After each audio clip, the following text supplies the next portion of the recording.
As Anarchy launches on Kickstarter, I wanted to take a quick trip down memory lane. So a lot of people don't know this, but Anarchy was actually started as a D&D campaign. It was a one-shot that I stayed up all night writing for a buddy that was coming into town the next day. Everyone had way too much fun, and I wanted to experience the game myself.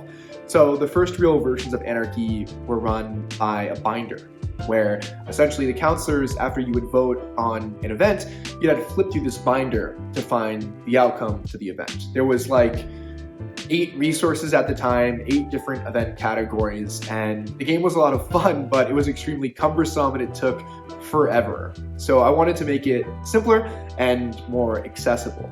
The next versions of the game, I reduced the number of resources to 4, and I got rid of the binder and the event categories. Instead, I made the results to the event on each individual card. This made the game simpler, but there was still no clear way to win the game, and we just kind of played until we didn't want to play anymore. So I continued to iterate. We had some more versions, and it really started to click on New Year's Eve 2022, where I brought a game or a version of the game that had anarchists in it. And I know it sounds weird, there weren't anarchists in Anarchy at the time, but the name Anarchy hadn't even been conceptualized yet, and it was just a completely different game entirely.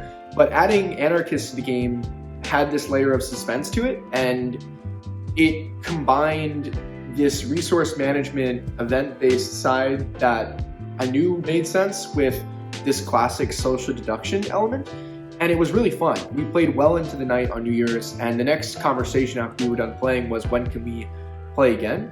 So I figured I had something there, and I sort of stuck with that.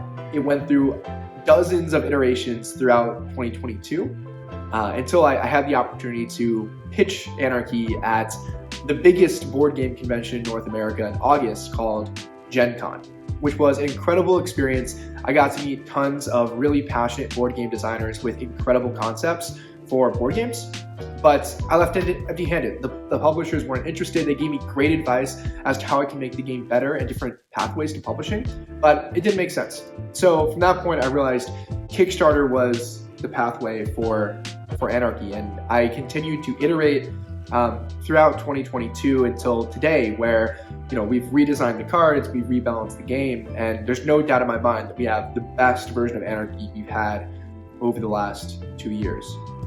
And just thinking back to where we've come, obviously there's no way we would be where we are today without all of these generous people that have given their time and their energy and their passion to play test and give feedback on the game, people in the industry that have given advice, and then of course the core team behind Anarchy. We have 2 amazing illustrators named Beline and Amanda that have brought the game to life with their illustrations. We have Poe, who has shot dozens of hours of video content for us, and then Grant, whose designs really just brought the entire project together. So thank you for your continued support. I hope you enjoyed that little history lesson of sorts. Anarchy is coming, so trust no one.